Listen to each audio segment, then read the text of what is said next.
Welcome back to Shovick Sports Shit. I'm Cory. And I am Austin. Preview. Week 4 preview. First, we got to look back on Week 3. A lot of good things. It's big news today. And actually, throughout, and I think what we're going to start with first on our Shovick Sports Hits is number 3. UNLV starting quarterback Matt Sluka announces he will redshirt, not play the rest of the season. Apparently, he was bribed there. I shouldn't say bribed, since you can do it now. But he was brought in for $100K. He had only seen $3K. So parents, they hired an agent, and the agent said, hey, you're going to redshirt and you're going to transfer out of there. And apparently promises were made and not held. But here we are. This is the day and age where NIL will ruin everything. UNLV has something good going. Obviously 3-0. But if you get to that 4th game, then you can't redshirt. So apparently this was obviously the deadline, essentially. They kept telling school kept calling their bluff. Here we are now. UNLV's without their quarterback. Yeah, I mean, this is only the beginning. We're going to slowly start seeing things like this and other things that we can't even imagine. Things that are going to happen in this NIL world that we live in. I'm not saying the player's right or wrong. I'm not going to cast any judgment. But at the end of the day, as a university, if you did promise a guy 100, either pay it or don't promise it, one of the two. Obviously, we don't have all the facts, so not going to speak to it on that level. But it's just something we're going to see more of, especially at these, I don't want to say small schools, but the non-Power 5 or some of these smaller schools where they kind of make empty promises to get some of these players and can't follow through. So I think you're going to see a lot more of that from smaller schools. Bigger schools obviously will either just pay you or just not give a shit and like, oh, you're not as good as we thought, so we won't pay you, now you can leave type deals. So it is kind of crazy, kind of unfortunate. We got to see them up close with them handling KU. I didn't think that was a $100K quarterback from a talent standpoint. I think, wasn't he the one out here completing like 48% of passes or something? Yeah, right around 49%. Yeah, so, but I get where he's coming from. If he was promised that, you got to do what you got to do for yourself. Maybe UNLV saw that and was like, yeah, not worth the $100K we thought. But either way, it's wild. I think this is going to become normal, and it's kind of unfortunate. Yeah, eat shit, UNLV. All right, that's all I'm going to say on that. Number 2 on the Shovick Sports Hits. This is a guy that we actually really, really, really, really like. Someone that we kind of, we've watched for a long time. Charlie Blackman retiring from the Rockies at the end of the season. It's 14 years with one team. Man, outside of being known for the beard, the dude was just always the mainstay. Career 293 hitter. Again, I mean, he's below 300, but I mean, he's still 293, 1799, so 1,799 hits. And there's still a few games left. I think he doubled and tripled last night, so that's obviously already changed that. So that's huge for him. Could be one of those where, I mean, what's he do if he's not on the Rockies? I know that everything's skewed with everyone, going from Colorado over. Look at Nolan Arenado right now. He's been okay. He's played no postseason game, or he's won more postseason games with Colorado than he has St. Louis. But it's not about that. Charlie Blackman retiring at the end of the season. Your thoughts? No, I was going to point that out as well. Just when you said who knows what could have been if he wasn't in Colorado, and it kind of just proved that it's not always greener on the other side. Like you said, Arenado's, he won more postseason games with his homeboy Charlie than he did in St. Louis. So I've always liked Charlie. Obviously, you mentioned the beard. I can always respect a dude who can go out and just be a quality baseball player, but looks like he can go down and chop down a forest right after. And honestly, he might have. I don't know him that well, but I don't know him that well. I don't know him at all. We'd love to, though. We'd love to know him. Would love to. No, it's. I don't know if it was a Hall of Fame career. I definitely think he'll be in the Rockies. I don't know what they call theirs, the Mountain Hall of Fame, whatever they call it, Ring of Honor, whatever it is, the Coors 12 pack, whatever they call their Hall of Fame people, because maybe not one of the all-time greats, but he's definitely been a Rockies great, and he stuck through with them, which I know it's weird to say. Some people value that, especially when he sticks with a team who's just not very good throughout most of his time there. But When you got to nothing. think, there's no reason. He could have went elsewhere and got paid. He may not have put up the same numbers, but there was obviously always going to be a chance for him to go out and make money because he is a good ball player. He's batting top of the lineup, hitting 300 most of the time. I know that there was teams that were interested in him the last couple trade deadlines, but the Rockies said no. But yeah, there's always been that chance that he could leave for more money. Yeah, and he never did. Quality ball player, honestly. Hits righties, lefties, played all outfield, great outfield. Whatever his next chapter is, I'm sure he'll be great at it, and I just hope he enjoys it. But he seems like a dude who I kind of want to hear in the booth. I just feel like he'd be a dude who would crack us up. Kind of the mountains version of Jason Kels is what I just envision with him. But yeah, kind of sad that we're getting to the age where we see some of these players when we were young. Like, Well, think about it. His first year in the MLB was 2011. Damn. See, I graduated high school at that point, so that's crazy. I was sitting there thinking about graduation as I was watching Charlie Blackman for the first time. No, it's wild, but we're getting to that point where we're seeing these players roll out of here. Unfortunately, he's going to be the first of many. Yeah, sucks to see him go. Good dude for the game of baseball. Never heard any kind of accusations or drama or anything. Like a dude who just went and played baseball and played it well. So nothing but respect for that guy. Yeah, best of luck to Charlie, obviously. Number one, not good news for the other team across the parking lot. Alex Singleton tears his ACL today, I guess technically like 4 days ago. Out for the season, tears his ACL in the first quarter, plays the rest of the game. Everyone was not aware of this until they started signing players today, so they do that with Quan Alexander and Zach Cunningham. The dude's a tackling machine, whether it's 5 or 6 yards down the field or just being that guy that gets the defense going. It still hurts, especially for a defense that's actually been playing well the first few weeks of the season. Quan Alexander and Zach Cunningham both 5 or 6 years ago would have been fantastic signings. So I'm not as confident with it right now, but if they can stay healthy, maybe, I guess. I'm not sure what to expect from those two guys. Yeah, I mean, truth be told, most people probably don't even know who Alex Singleton is, plain and simple. No hate, but a lot of respect for, tearing your ACL and playing a football game. I'm obviously a big Kobe Bryant fan and kind of always flex that he went and shot some free throws after tearing his, but it's like, this dude just went out and played the rest of a football game, like 3 to 3.5 quarters with a torn ACL. So that's a level of toughness that isn't seen in football, let alone any sport anymore. So respect for that. But as far as Quan Alexander and Zach Cunningham, I think they might not be that level that they were at one point, but veteran guys like that in the middle of the defense never hurt. It's probably, I mean, you weren't going to be able to get better at this point. I mean, we're into the season. You're not going to go be able to pluck like Pro Bowlers or anything out of the free agents or the streets. So I think worst case scenario, they're the exact same kind of linebacker that Alex Singleton was, just where he's supposed to be, whether it's in the backfield or 6 yards down the field, and then they're just going to make tackles. I'd like to think that these all-world athletes stayed in relatively good shape, so you might have actually gotten a little more athletic at the linebacker position. Sucks for Singleton to get hurt, but I actually think there's really no risk in the two veterans they brought in. So even if it doesn't pan out, like what the hell, right? Not a big deal. You got to bring someone in. Why not bring in a couple vets who have at one point been goods? But if they stayed in shape, you might have actually just gotten a little more athletic defensively, which is not a bad thing going into week 4. Your team getting a little better, even if it is by injury. I think either one of them start this weekend. I still think Cody Barton and probably Justin Cernad will start. We'll give it a couple weeks. I think one of those guys will probably stick. And then, obviously Quan Alexander played that 1 year for Sean Payton in New Orleans, so he's kind of familiar with that.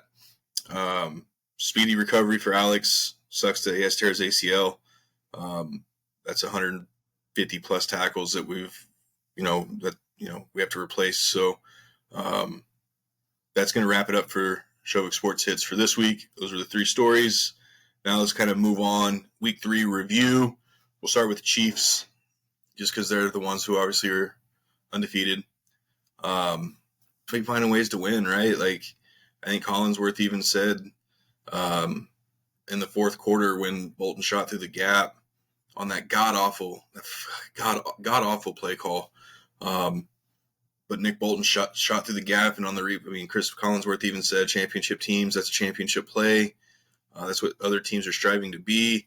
Again, Chiefs play their B, maybe even B- game on offense. I still think their defense played way, way better than and if you're sitting here thinking that the Chiefs defense wasn't going to play good, you're a liar. But there were aspects of that game that we did think maybe the Chiefs would struggle in, that they just didn't. And I think a lot of that has to do with the fact that Falcons wouldn't adjust what they were trying to do with the run game. And we'll get into that more. Obviously, we're just now starting the Week 3 review. So give us your initial thoughts and kind of where you see maybe them going in the future. Yeah, I mean, haters are going to say the refs are undefeated, but Chiefs, refs, I don't care. You look at the standings, it's going to say Chiefs 3-0, so haters going to hate. But don't get me, there were some missed calls, but there's missed calls for both teams. Like, both teams have to play through it, whatever. But I am surprised with how little they utilized Pitts and Bijan in the passing game. I really thought that's where our weaknesses were, and I think Pitts ended up with 3 or 4 official targets, and even with just that, he still had 2 for 60. So it's like, you target him at the rate I thought, you might have had a blow-up game. But I am surprised with how well we stopped the run as well. Atlanta's zone stretch game is, honestly, it's been pretty dominant across multiple running backs, multiple coordinators, whatever you want. So I am surprised we stopped that. But like you said, I'm surprised they didn't adjust off of that. Okay, so the zone stretch isn't working. Let's just power football. Or let's turn the actual handoff game into short, quick throws to Bijan, which is just like an extension of a run game. Like, let's already get him the ball in his hands while he's already in open field. Yeah, I was surprised with how well the Chiefs defense did. I didn't think they would do that well. I obviously thought the matchups weren't there. I'm not upset to be proven wrong, but it was a good, hard-fought win. Offensively, I'm sticking with what I've kind of said through the first couple weeks. It's kind of looks like Chiefs are just half-assing their way through offense, like doing enough to stay in games and being competitive and kind of stay ahead, but not doing too much to put ourselves in harm's way or show too much of the new shit that Andy's cooked up. Because let's be honest, Andy cooks up new shit every year, and we've been kind of Manila so far. I'm not a person who's concerned with Travis's usage. I even said before the year I think we were going to cut it back with him a lot to make sure he's good and fresh to go for important games late in the year and in the playoffs. Travis is still Travis. If you thought he was going to come out and have another 1,200-yard year and 15 touchdowns, you were crazy for thinking that. He'll be there in a crunch time moment when we need him. I have no doubt about it. We even tried to do it this last week. He just dropped it. That won't happen. That won't happen very often. So he's still going to be there when we need him, when Pat needs him, when Andy wants to dial it up to him. He'll be there when it matters. I think Rashee Rice has become a true alpha number 1. That's huge for the receiver room. I liked what I saw from Juju. He kind of looked like he had a little pep in his step again on that crosser route. So offensively, I think what we've seen is what we're going to get. We're going to kind of just coast through the season, make sure we win enough games and do just enough to not shit the bed like the Bengals. And we're going to work on defensive adjustments, making sure they're ready to go in the typical Spags form. And that's just kind of how the season's going to go. I don't like it. I would prefer them to come out and look crisp and look really well. But at the end of the day, who am I to question them? So I think what you've seen so far is what you're going to get. Starting on the offense side of the ball, no Pacheco. Carson Steele, he kind of looked pretty good. There were a couple of runs that I thought he may have been able to get a few more out of it. But he runs hard. Hits the gaps, hits the hole. Let's talk about him a little bit real quick. Just not even football related. This homie has worked so hard. He skipped his sister's wedding to get his first start in prime time. and like there was no family hate or anything. They showed that image of like his sister's wedding, literally just all gathered around watching him. It's like, I don't know, that's why I love sports, but like I just want to throw that out. Like that dude was like, I'm not missing my first NFL start for my sister's wedding. I don't give a shit. You wouldn't expect him to miss it either. Obviously, they picked that date well in advance. But it was pretty cool, a cool image to see the whole wedding reception just right there with the game on. And they get fucking lit. They get absolute lit when they see him get the ball. Yeah, you love that. It's feel good stories. I want to talk about Crocky J. He was catching some heat for that, bro. Yeah, I don't think he gives a fuck, and neither should us. Crocky J. I mean, what are we ever going to be a point in our life where we can just have a fucking crocodile just chilling, rolling? I mean, we have two dogs, but they're not crocodiles. I mean, you get to just walk in and just, what's up? And just see a fucking crocodile just chilling. Yeah, I don't even know if I'd ever have. Like, how crazy is he for just like, just one day being like, I'm getting a crocodile? Like, who just does that? And then to actually do it, I don't know. That's wild. I don't give a shit that he was catching heat. I think it's pretty badass that he just has a pet crocodile. Like, again, like I said, haters gonna hate, but like, that just fits him. Like his playing mode, like even his look, like he just looks like he would own a crocodile. So I do think that's pretty badass. So I was really impressed, and obviously we talked about him a little bit preseason wise. I mean, I thought he was going to make the team. I thought he would be a special teams guy and kind of work his way into, like a fullback role. They obviously had other plans. I mean, the dude, even when Pacheco was playing, this dude was still getting some run. So, and he's not just going to give the ball to anybody, right? It's like you got to be a player, honestly, and you got to know what you're doing. He's not really that bad in the pass protection. He looked pretty solid there, and obviously P. Ryan still had he got some catches, and he even ran the ball a few times. He had some pretty good runs. So we kind of knew that they were going to piece the run game together. It's not like they were going to completely fall away with it. I think Steele was still up close to 20 carries, so they were still doing that part. And then Rashee Rice, obviously the torch has been passed from Trav to him for now.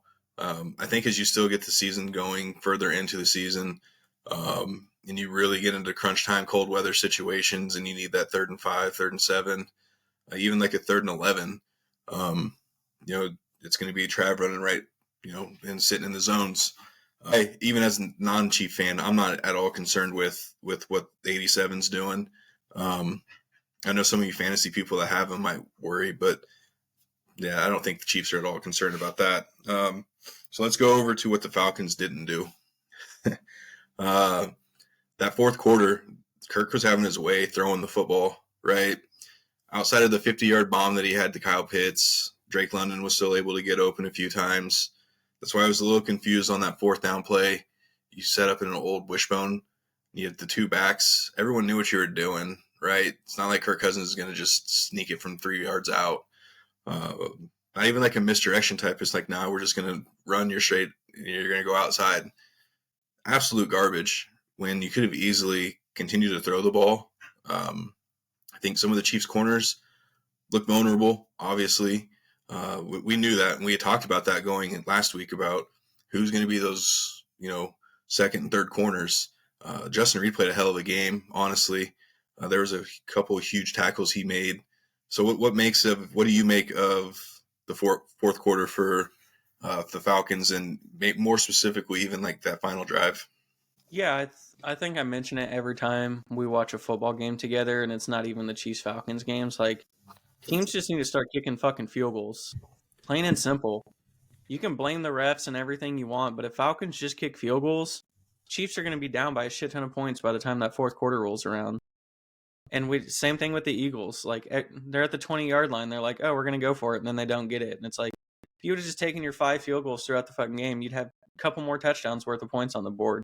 That was my thing. Like, don't go chasing. Like, just take your 3.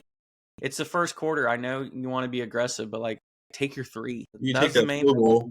You take that field goal. Then Chiefs go 3 and out, right? Then they kick it again. So you would have cut it, and then you could have had another field goal that would have gave you the lead, right? So it's just like you were down, I think, 5.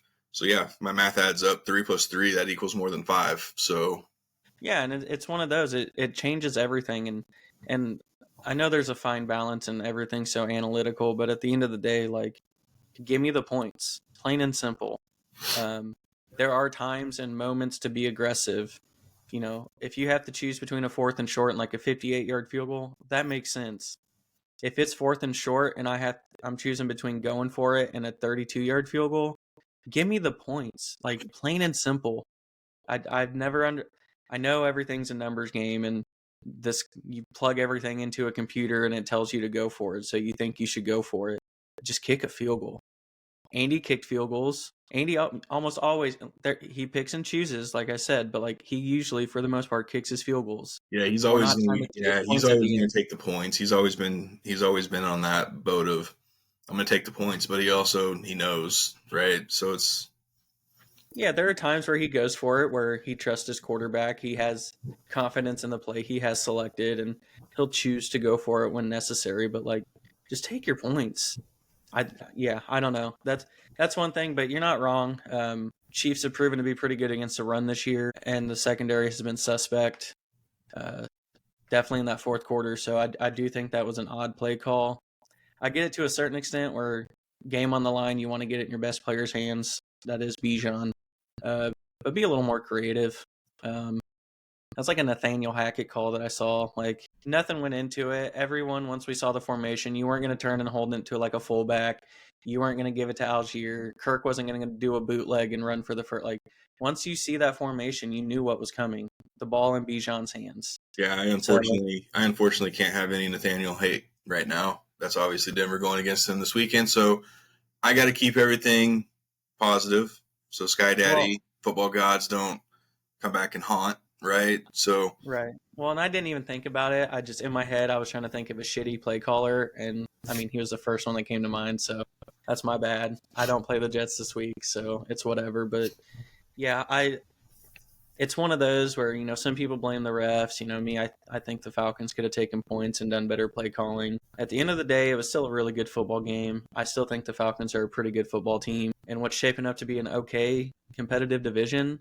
Saints kind of came back to earth. I won't say too much on the Bucks because I know we're going to cover a little bit there. And then the Panthers with the red rocket, with the red rifle. Like, come on. So I think the Falcons are good. Kirk still got to get some rust off.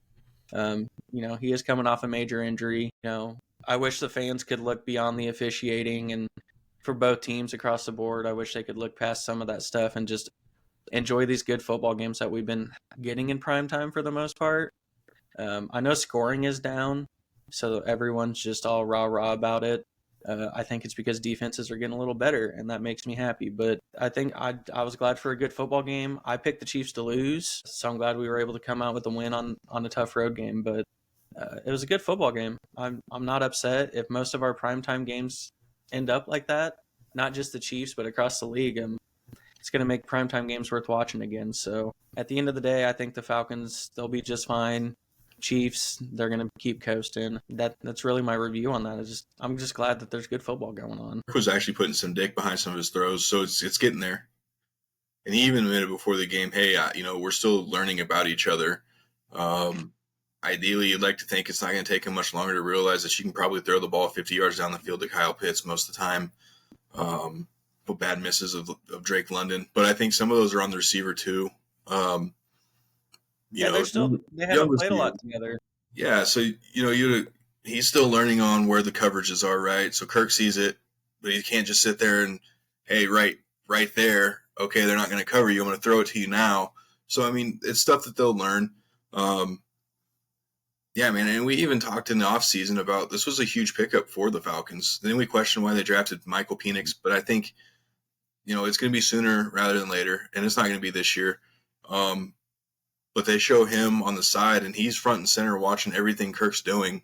It's just huge, and that's I know Kirk gets a lot of hate, but the dude, he's a pro, right? So I mean, there's no one better to learn from if you're a rookie quarterback than someone like Kirk Cousins.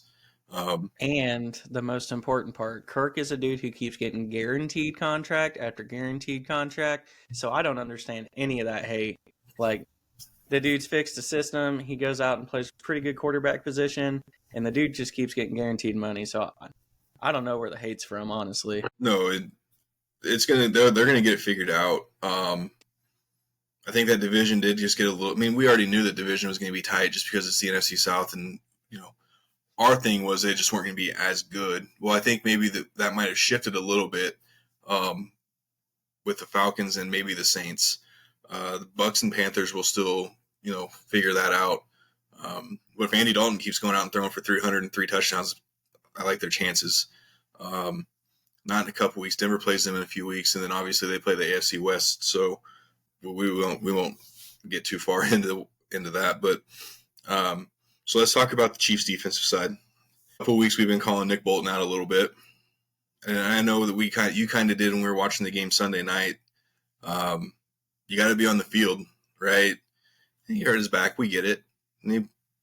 But when the game was on the line and they needed him the most, he was right there. Question his instincts. It was just more of lack of just not being in the correct spots the first couple of weeks, or just getting completely roasted. I feel game went on and he finally got that injury kind of figured out. He's getting back. But you kind of brought up the contract, right? So the contract's gonna be coming up. He's going to be asking for stuff. Chiefs probably shouldn't give it to him just based on health. So give me your thoughts on Nick Bolton and what you thought of his game against the Falcons. Yeah, and he's one of the harder ones to kind of decide what's going on. I think this game he definitely looked better because it's just the style of game that he was kind of meant for, kind of a downhill run stopper. Perfect for that zone. Yeah, and yep. I think that's why it looked okay. When he is out there and healthy, he is one of the better linebackers in the league. Average in pass coverage, but the thing is, it's just the being out there, being available. I know he played through the back injury, but he still missed parts of a couple different seasons here. I like the guy. It really just depends on how much he's going to be asking for. I personally don't think we'll pay him that much.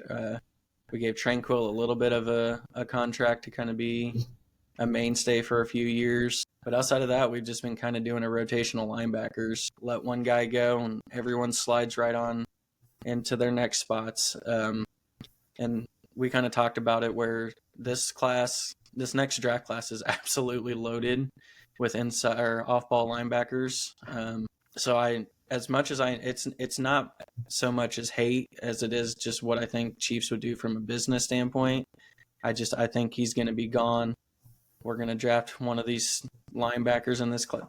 Chiefs do a pretty good job of evaluating them. So get him. Tranquil will keep his role. Chanel will slide down into that primary linebacker role. Rookie will come in and kind of be what Chanel has been for the last couple of years and just keep that rotation going. Every team values different positions differently. You're going to have some cap casualties because you don't value the position as much or want to devote as much money to it. And to us, I think Chiefs chose linebacker. He is a good player, and when he's healthy, if he does go somewhere else, the team's going to get a really good linebacker when he's on the field. But I think that business decisions have to be made. I think Trey Smith is another one, contract coming up. So you're looking at your off-ball linebacker, somebody protecting Patty up the middle. You kind of got to protect your $500 million quarterback at the moment over anything else. I think Nick Bolton's played great. I hope he stays healthy and continues to play great. I hope he's a huge reason that we three-peat or at least make a deep postseason run. He did seem like he was getting a little bit of his footing back in the Falcons game, which gives us some hope. But hope his back injury's not too bad. Hope he stays healthy and whatever happens with him. But I'm at least going to enjoy him while he's here. Let's talk about Drew Tranquil for a minute. There's a couple plays in that game where he kind of, I don't know if he was wrong spot, wrong read, couple bad plays, and I think it was it that basically Bijan down the sideline or whoever that was down the sideline, miscommunication. The Falcons were wanting that matchup all day, every day, but even towards later in the game, he just didn't look like his normal self. Guy who comes out, makes big plays, basically got paid, right? So the shit he did last year, they got him paid. And it's one game. It's not fair to do that right now, but we are reviewing the game, so not a good game for him. Yeah, So what? that coverage one I'm not too concerned with. I think that was just a mix up with the corner. They both jumped that fake bubble screen and left the dude wide open up the sideline. I don't know if that was necessarily Tranquil or the corner's responsibility. So that one's not going to go on him too much. The concern with him is the missed tackles. That's almost the concern with any linebacker. If you're missing tackles, kind of what are you doing out there type situation. I hope he figures it out because, like we locked him up, giving him money. Start tackling, please. But yeah, the miscommunication, I'm not putting that solely on him. He's got some new young corners to communicate with out there when they're in that situation, and who knows who was at fault. But it's the tackling that's concerning. You're not wrong on that. Extra point. Good thing it didn't come back to cost. Yeah, I trust Bucker still. He probably was like, let's challenge ourselves a little bit here, doink. The start Justin Tucker's had this year. Dude, we could talk a whole episode about kickers just because the kicking game has been wildly involved this year. I think it's changed now, but going into this last week, the only kickers in the NFL who have missed field goals of 50 yards or longer was Justin Tucker, which is kind of mind-blowing. I think that's changed now. I think there was a couple other 50-yarders missed, but yeah, I don't think they've lost confidence in Tucker, but come crunch time, you might actually have to watch the field goal this time. You used to get up and go do whatever you needed to do and come back and know it went in, but now you might actually need to watch it. So, kind of wrap up the Chiefs-Falcons talk. Again, I think there was bright spots on the defense, but I still think there's still a little bit of a concern. I think Shamari Connor made a couple big plays, especially in the run game. When you have corners who will come up and tackle, obviously everybody knew that once the fourth quarter rolled around, what Spags was going to do. He does it every week. It's basically, hey, I'm going to challenge the fuck out of you. And Kirk actually was answering those challenges at first. And then just all of a sudden, that's why it makes that fourth down play even more mind blowing. I know when we were talking, Super Bowl preview, it was like, hey, Kyle Shanahan, run the fucking football. And now I'm sitting here like, hey, Falcons, maybe you should have just fucking threw the football. So, it's the little things like that. But again, the Chiefs continue to find ways to win. They're 3-0. And I still don't think they've played their best football. I agree. Go ahead and move on. Denver gets their first win of the season. Took them long enough. They actually played a really good all-around complete game. They beat the Buccaneers 26-7 on the road. Bo Nix, well, he doesn't throw for a touchdown. He ran for a touchdown. And again, we kept telling you guys after the first couple of games, calm down, relax. He's going to get it figured out. And I think for the most part, you're slowly starting to see Bo Nix come together. The defense putting a full game together. It just sucks you lose Alex Singleton, but for the most part, I was really, really, really happy with how the defense played. You got to have complementary football, and the offense is going to come out and actually do something with it. The defense you got to hold up, and they did.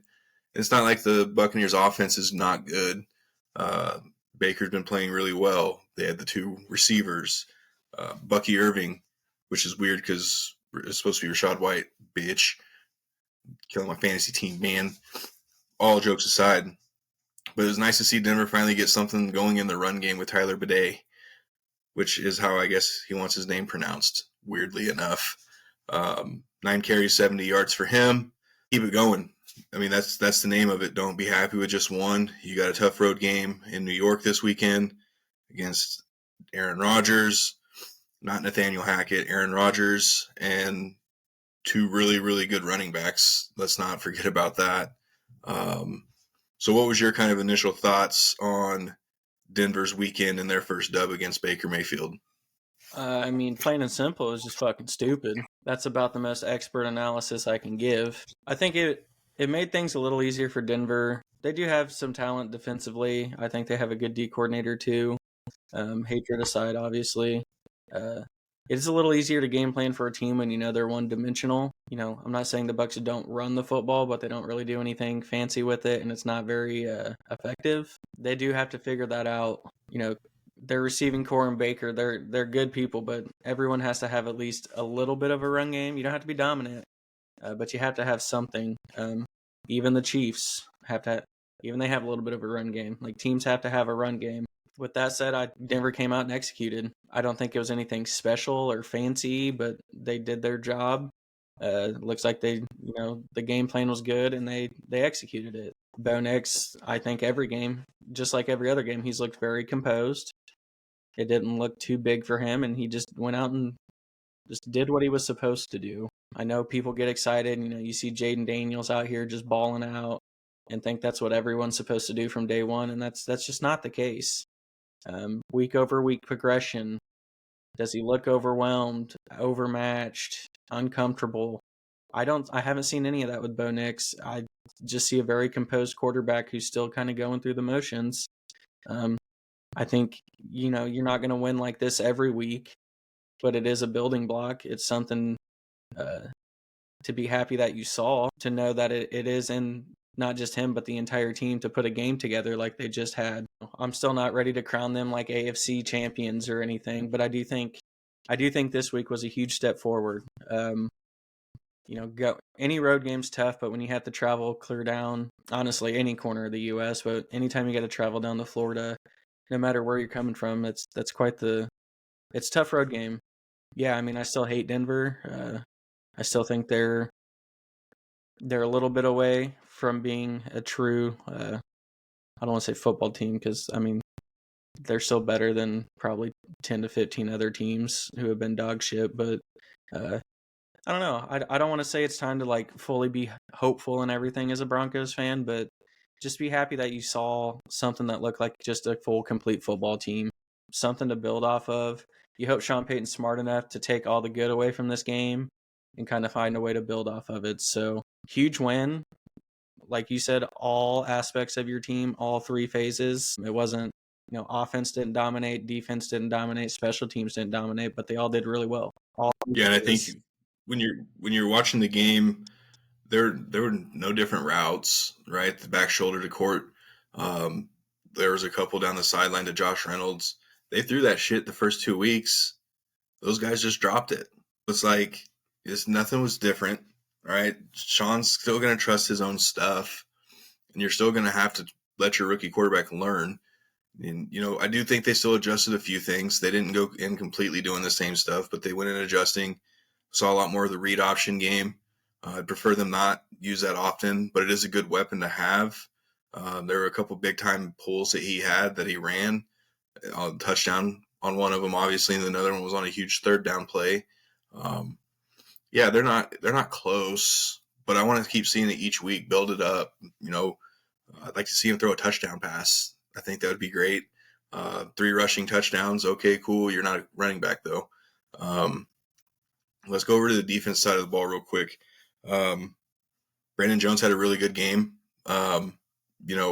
Interception and then a fumble recovery. Denver sacked Baker Mayfield 7 times. Dondre Tillman, the guy that Denver picked up from the USFL or the UFL, whatever the fuck they're calling it now, had 2 sacks in his first game as a Bronco, so that was a good sign. I'm seeing Vance getting a little more aggressive.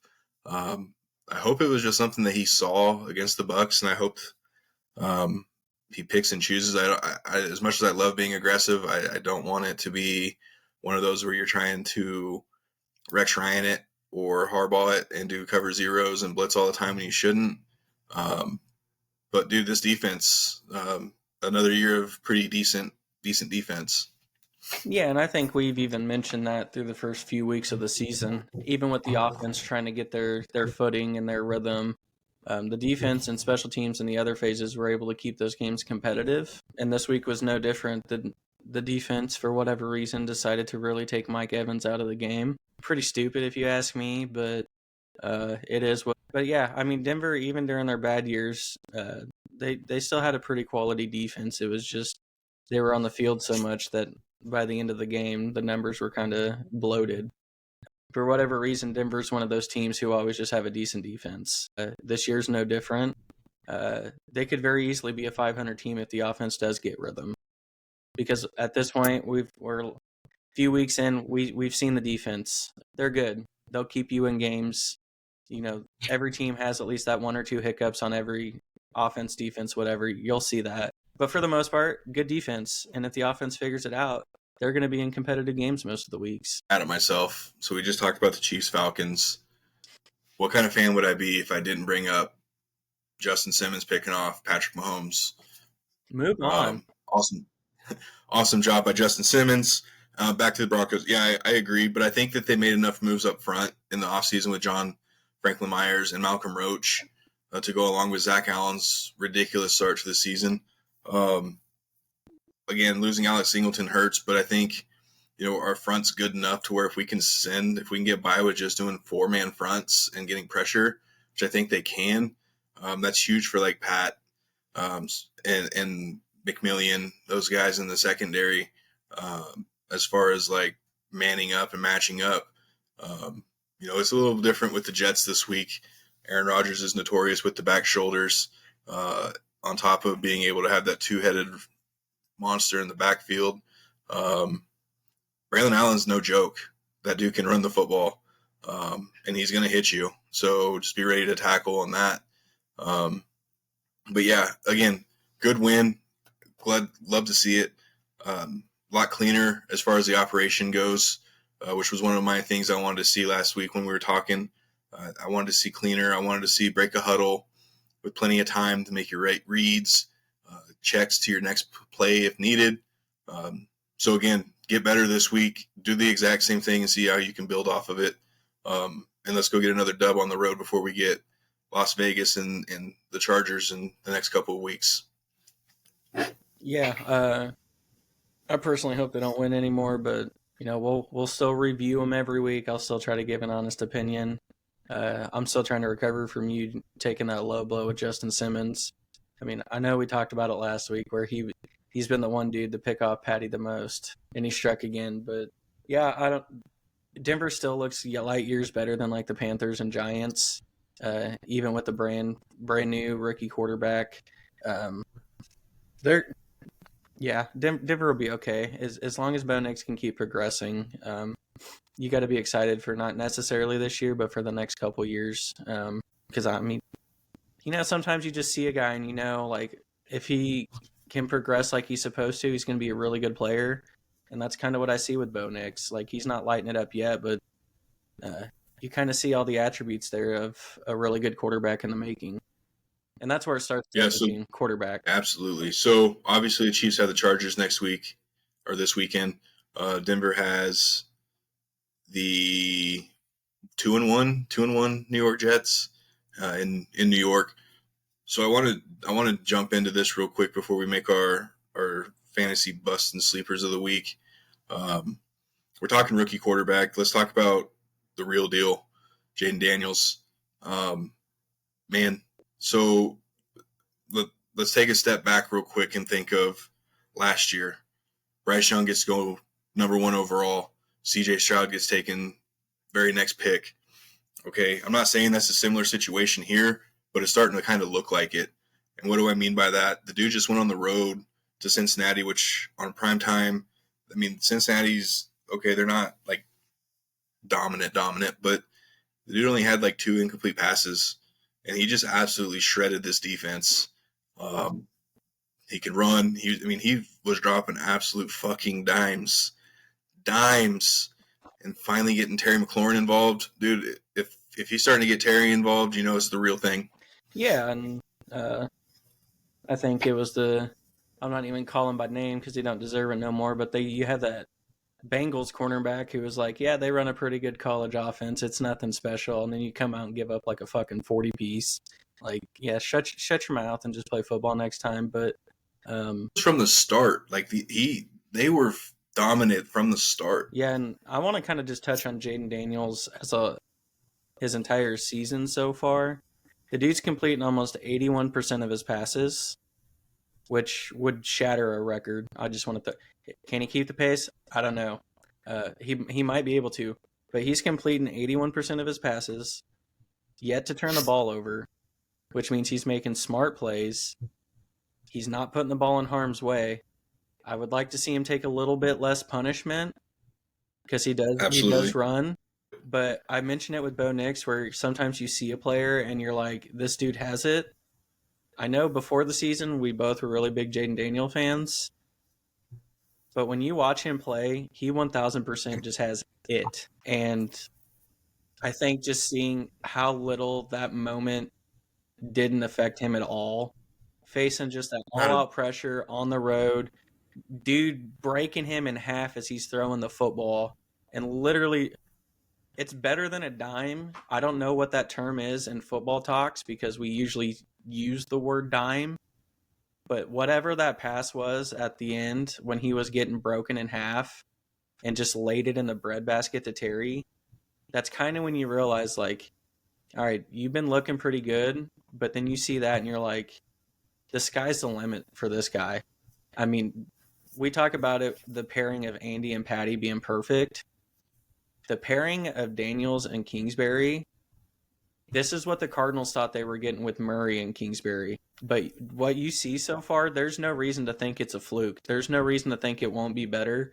And there's no reason to think, whether it's this year or absolutely next year, that they will be in contention for that division. kind of thinking, I am starting to lean more towards, I think they could make some noise this year in their division just based on what we've seen from the Giants. But that doesn't count. But based on what the Cowboys have done and the lack of their defense without Dan Quinn, and Dan Quinn kind of knowing that offense based on he coached against it in practice every day for, 3 years. But I want everyone to go back like 3 or 4 episodes ago, maybe even more than that, when we started talking about Daniels with Cliff Kingsbury and why we thought this offense was going to be perfect for him. You saw the quick hitters the other night. You saw the read options. You saw built it up quick, boom, take the shot down the field. That's air raid. That's Cliff Kingsbury. That's what he did with Kyler Murray all the time. And even the rookie quarterback knew that Zach Ertz was going to be the safety blanket when needed. Zach Ertz made a couple big plays. So his confidence is through the roof. That's a huge thing. They showed the sideline after that last touchdown, and the sideline's bought in. His teammates have bought in. That's a dangerous combo. Yeah, and I think the most dangerous part is coming out, his biggest strength was the deep ball. Like, he really improved that deep ball from his time as Arizona State to when he left LSU. One of the strengths was a beautiful deep ball, which we all saw. And I don't want to say it was a knock, but it wasn't necessarily a strength, and it was his decision-making. The fact that what we've seen so far is incredible decision-making. I mean, you don't have 81 completion percentage and no turnovers and have bad decision-making. So the fact that it's kind of just come to fruition already, barring any injuries, I know we're talking about the Commanders here, and we don't want him to RG3 himself or anything. We don't wish that on anyone, so we don't want to get too hyped. But they 1000% have a franchise quarterback. They just got to just keep him healthy, be smart with him, because he's shown he is the guy. You don't need it. You've seen enough. There's no question. You don't need to evaluate anymore. You don't have to hope to see anything else. You've seen enough to know that keeping this guy healthy, building around him, is 1000% going to turn into a bunch of winning seasons. All you can ask for, right? New ownership, new coaching staff. A franchise has been just needing that quarterback. I think they found, and we talked about this even back in our draft preview. We both said we were going to pick him for Rookie of the Year, but didn't, just because we wanted to be different. But when you keep watching the dude play and the level he's playing at, and he's progressively getting better, it's actually fun to watch. It truly is. Like, I don't even think we plan on even really wanting to watch the game Monday night. But then he starts and he's going, and it's just like, you were enjoying it, one, because it's the Bengals, and you were just like, Cameron Britt, what a bitch. And then two, the other Monday night game was a fucking disaster. So don't even get us going on Trevor Lawrence and what we were saying when he signed the contract, and we were saying, what the hell? Not a fucking chance he's worth $55 million. Well, start of the season, he's showing that. Well, and just a little not foreplay. No foreplay going on. Foreshadowing. Yeah, I've been out of school for a while. There you go. Yeah, that's probably more right than foreplay. But when we get to the midseason, we'll talk a lot about the Jaguars, and it won't be positive. So just a little foreshadow. We'll talk a lot about the Jaguars midseason. If shit hasn't already blown up for it, that's what we'll predict. But Yeah, we had no interest in that game. But then you pair that with the Bengals getting worked and Jayden Daniels just being electric. That shit's good for the NFL. It had us, not fans of the team, sticking around to watch. And those are the players that you absolutely have to cherish. We're going to watch good football all day, every day. Every day. You know, we didn't even mention the fact KU got their ass beat because they're not playing good football. So we're not going to talk about it if they're not playing good football. Yeah. So, again, be a Jayden Daniels fan. Enjoy what you're watching, because I think between him, CJ Stroud, and some of the other younger, like the league's going to be in really good hands. And I think you're going to start seeing the transition from the older guys here soon. Patrick's not an older guy, so we're not saying that at all. But there are other quarterbacks out there, and I think the AFC is just going to get that much tougher. So we just wanted to touch base and talk a little bit about Jayden Daniels, just because we were amazed when we were watching it the other night, and we obviously will always talk good sports, right? And that's a good thing in sports right now. So let's talk about what wasn't good last week, and that was our fantasy numbers. We both went 1-1. It's coming off a 2-0 for you, so like, you know, your sleeper, Jonnu Smith. Well, hold on. Trey McBride. The whole Dolphins team just. And then Trey McBride was your bust. So, I mean, that kind of panned out for you. My sleeper was Eckler. He doesn't get hurt. I mean, he was already off to a good start, so he obviously was going to be just fine. So we're counting that. And then my bust, Chris Godwin. Actually, I should have picked Mike Evans, because Mike Evans didn't do shit. So both 1-1 on. Yeah, so we both went 1-1, and we'll have our updated records on the video this weekend. I think that puts you at 4-2. I think, because you're 1-1, and then that puts me obviously at 3-3. So again, but so far so good. You want to do the honors and give us your sleeper and bust for the week in week 4? Yeah, I'm gonna go ahead. My bust is gonna be Jalen Hurts. They've looked a little rough. I know he can still get it with his legs, and he very well could, but there's a really good chance that he's going to be without A.J. Brown and Devontae Smith. Both are starting the week with no practices. I wish I could be a little deeper in the week to know if one or both were going to be in or out or whatnot, but you got to be a little bold with your bust, so I'm just gonna do it with him, with Jalen Hurts. And then my sleeper is going to be Khalil Shakir. I know in our PPR league he's not even projected 10 points, which is wild to me. But I think the Bills are going to have to pass a little bit more, and they're going to have to do a little bit quick passing. Ravens are going to be able to slow down the run a little bit. The short to intermediate range seems very much to be tight end / Khalil Shakir. Kind of seems to be their zone. So I think he's going to shatter his like 9.5 point projection in our league. So he's going to be my sleeper pick. Can he even be a sleeper pick since he's like borderline flex? I don't know. He's borderline flex. It's based on projections. Yeah, he's borderline flex, but I definitely think he's going to have a blow-up game. It could very well be one of those like 12 catches for 70 yards, just because they're going to have to get those quick passes going. But in a PPR league, that's still 19 points. I'll take it all day, every day. So bust Hurts and sleeper Shakir. I do. Josh Allen's looked really fucking good. Real fucking good. So much for questioning if, I mean, it's 3 weeks in, but 3 weeks in, you would still look bad if you weren't going to do that. Yeah, and it's all about how you finish. So you can start 4-0, 6-0, 9-0. Don't shit your pants down the stretch. So right now they look good. All right. So my sleeper this week is going to be Garrett Wilson. I do like the matchup with Pat Surtain. That's your sleeper? No, that's my bust. Oh, okay. Yeah, I'm starting with my bust. Garrett Wilson's bust. Outside of the flags, Pat hasn't played too bad.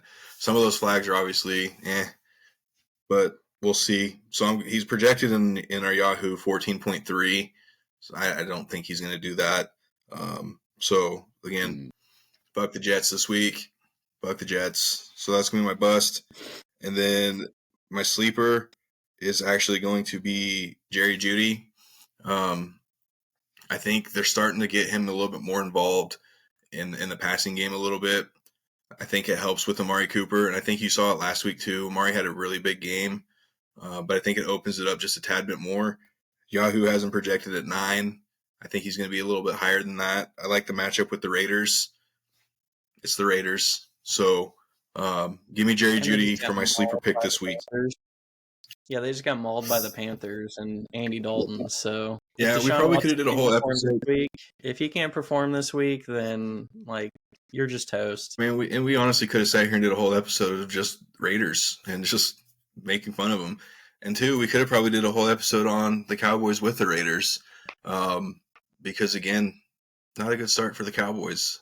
I know it's kind of a, I guess you can count it as a win-win for you as a Chiefs fan. You're like, fuck the Cowboys, but if the Cowboys would have won, you'd be like, oh darn, the Ravens lost. But either way, what a shit show. And Jerry just continuously does what Jerry does best. So we got our fantasy sleeper and bust picks in for you guys.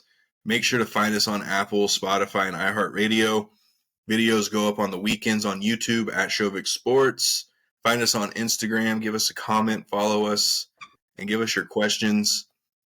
I know we had a couple of people wanting some more college football stuff. College football is on the back burner right now. Not that we don't want to talk college football. There's just not much to really talk about on our end from college football. We can dive in a little bit more once the conference play gets a little juicier, and that's starting this week with Bama, Georgia. It's not very fun to talk. Nobody cares about Vanderbilt playing like Wake Forest or whatever. Like we don't want to sit here and talk about it. So once matchups get juicier, we can absolutely throw a little bit of college football talk in it. Mostly with KU being irrelevant once again. So once matchups get better, you start getting closer to the playoff, the Heisman race starts coming clear.